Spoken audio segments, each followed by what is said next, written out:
So welcome back muli sa akin channel guys. So ito yung second part ng birthday celebration natin.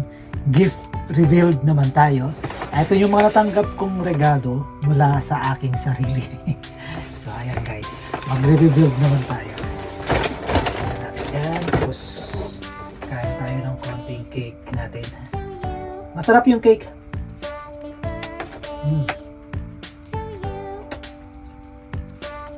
Grabe. Control your sugar.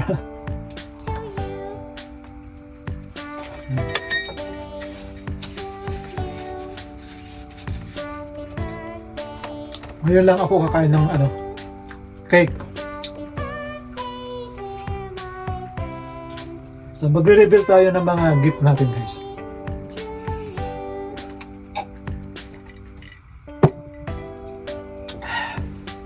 Ano unahin natin? Ito. Unahin natin to. Ano ba to? Taraan! Happy birthday to you. Ayan. Ano tawag nyo ito? Ito yung sling bag, di ba? Bakit meron ako nito? Bakit ko binili? Tuwing nagbabakasyon ako guys. Meron na ako nito. Meron akong dalawang ganito. Pero yung isa kasi, nasira yung zipper niya. Dito. Bakit ako meron ganito? Ito guys. Ginagamit ko to tuwing nagbabakasyon ako. Kasi dito ko na nilalagay yung passport ko, wallet ko, at yung cellphone ko, at saka ballpen tuwing nagbabakasyon ako. Sabit na ng ganyan. So, napaka-convenience. Kesa yung nasa bag mo, bubuksan mo yung bag mo, ibabagpak mo ulit, tapos buksan. Eto, diretso na lang. Buksan mo siya ng banyan. So, ganun. So, eto ay binili ko talaga guys na para sa akin ito. Ayan. Next. Tada!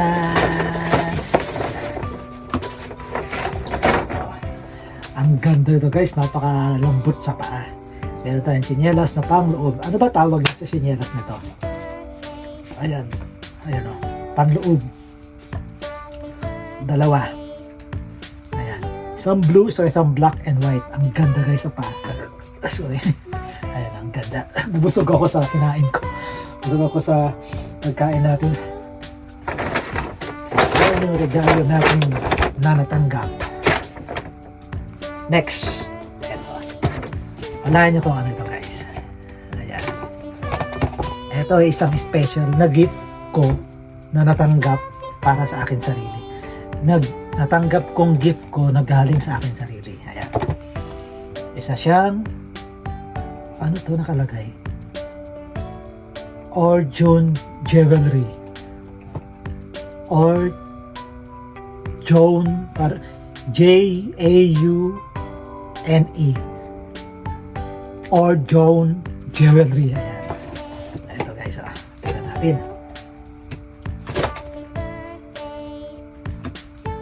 Tadaan! Ayan, ang ganda guys. Actually ito, binili ko nung first week ng November. Binili ko ito kasi regalo ko sa sarili ko.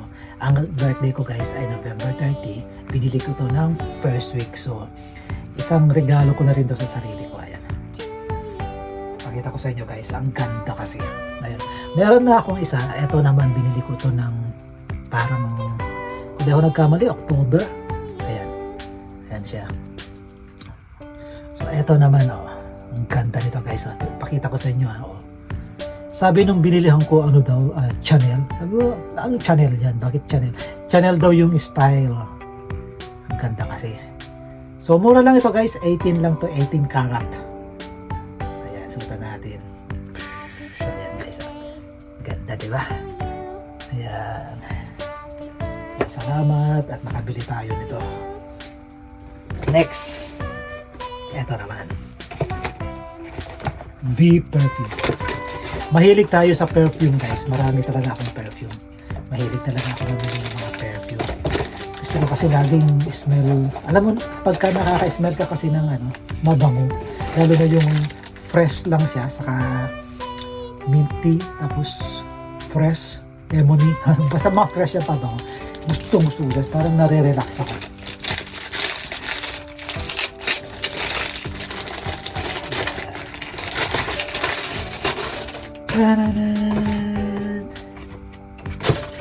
Alam niyo ba kung ano to guys? Ayan. So, regalo ko din sa sarili ko. Meron akong bilihan ng pabango. Nung nag-offer ito, talagang sabi ko, pipikit ko na minsan lang sa isang taon.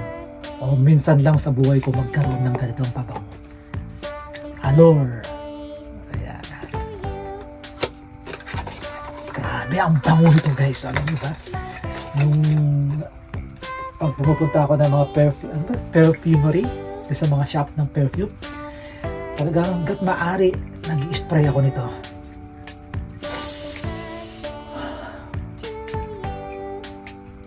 Nakaka-relax talaga yung bango niya. Alam mo yung parang ang lakas ng ano niya, ng pagka sport niya, tapos yung pagka-fresh niya, yung pagka ano niya, aqua niya, yung lemon, tapos yung ano nito, parang ganun siya, lemon, tapos water lang siya. Alam mo, ang lakas, ang bang-bang. Grabe guys. So, ginagamit ko to guys pag pumapasok ako, tapos pag naglalakad siya ako ganun. Tapos meron pa akong pabango na yung ginagamit ko naman pagka nasa taxi ako, nasa bus ako, ganun. Parang pang refresh lang pag nasa office ako na may naamoy akong hindi spray lang ako ng ganyan. Meron din tayo ng maliban sa ginagamit ko na panglabas, meron din akong perfume na ginagamit na parang ordinary lang, fresh lang. Ito siya, ayan. Alam ng taga Abu Dhabi to kung anong meron sa shop na ito. So, eto naman guys, siya, Blue London. Meron siyang blue, white, black, at saka red. So, ang ginusto ko dito sa blue na to, ayan, perfume pa rin ito. Kasi guys, alam niyo ba kung bakit?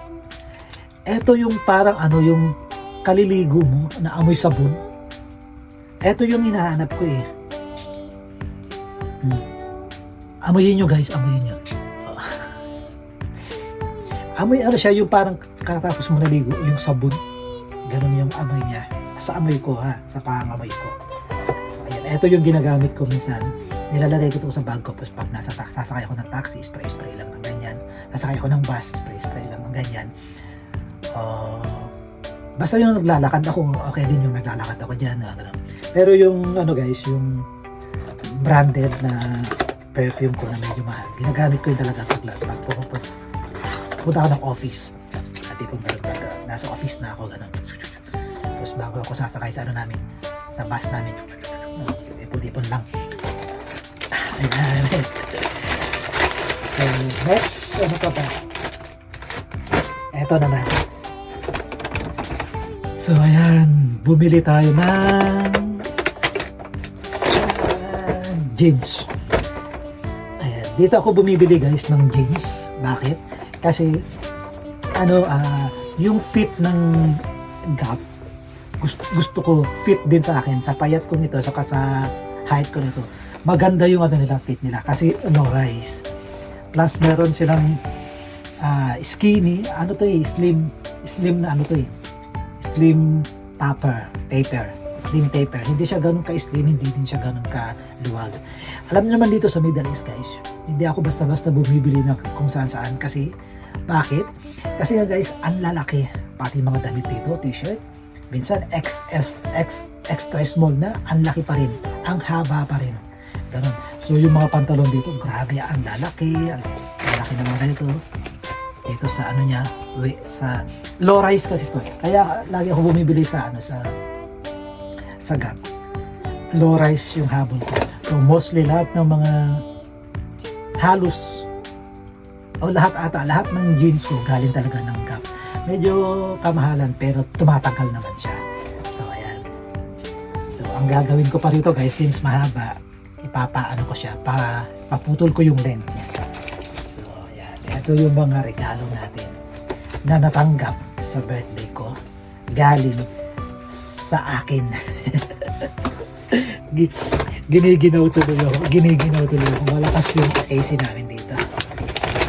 So, tuwang-tuwa ako sa birthday ko. Nakaka-receive din naman ako guys ng mga regalo sa mga friends, sa colleagues. Pero mostly talaga, pag tuwing birthday ko, doon talaga ako bumibili. Binibilihan ko talaga yung sarili ko ng regalo. So, marami din ako binibili. Bumibili ako ng mga ano-ano, kung ano-ano dyan. Kasi mahilig ako mamili, mahilig din ako pumunta ng mall. Isang guys, pag mahilig ka sa mall, bili ka ng bili. So, iwasan nyo yun. Huwag kayo masyadong babad sa mall kasi matetempt kayong bibili. So, yun nga, tuwing birthday ko talaga, bumibili ako ng regalo ko sa sarili ko, maliban dun sa natatanggap ko mga regalo. So, ayan. So, na-reveal na natin yung regalo natin. Grabe. Ito yung number 1 na regalo ko sa sarili ko. Ayan. Plus, itong perfume. Grabe guys, itong perfume. Ang bango talaga naman. Pero mahilig sa mga perfume. Ito. Chanel na Allure. Home Sport. So, ang gamit kong isasabihin ko sa inyo yung mga gamit kong perfume. Versace Pure Home, Versace Dylan, Versace Eau de Fresh. Yan yung pinag-ikot-ikot ko. Pag kayo medyo boring na ako dun sa Pure Home, napaka-fresh niyan. Dun ako sa Eau de Fresh. Pag dun sa Blue Dylan, yung Blue Dylan kasi guys na Versace medyo extreme, medyo matapang. Lalo pagka summer. Ang mga fresh lang yung mga ginagamit ko pag summer. Ayan. So, ito na siya guys. Yung mga na-receive natin regalo ngayong birthday ko galing sa akin. So, ayan guys. So, happy birthday muli sa akin. Salamat sa mga nag-decorate nito. Sino ba nag-decorate nito? Ako pa rin. Salamat sa naghanda. Sino ba naghanda? Ako pa rin. Salamat sa umattend sa birthday ko nito. Sino umattend? Ako lang. So, nakakatuwa. Natuwa ako kasi, alam mo yung feeling na mag-birthday ka mag-isa, mag-celebrate ka mag-isa. Doon ako natutuwa. Yung feeling na, iniisip ko pa lang doon, excite na ako mag-birthday ako mag-isa. Yung solemnity, yung peacefulness, tapos yung ako lang, alam mo yun, feeling na kasama ko mga balloons. So, nakakatuwa. OFW life talaga ganito. OFW feels. So, ayan guys. Maraming salamat sa regalo natin. So, please guys, pa-birthday nyo na, please pa-subscribe po, pa-support sa channel natin. Hindi ko pinagyayabang sa buong taon. Ito lang naman yung kailangan ko din naman, siyempre may trabaho ako, kailangan ko din naman bumili ng gusto ko, di ba? So, kapag wala naman akong trabaho, tapos hindi naman ako makakabili talaga ng mga gusto ko. So, kailangan talaga natin magtrabaho para maregaluhan natin yung sarili natin, lalo pag birthday natin, di ba? So, ayan. Maraming salamat guys. Please, pa-subscribe po. So, ingat kayo. Happy birthday sa akin. God bless sa akin.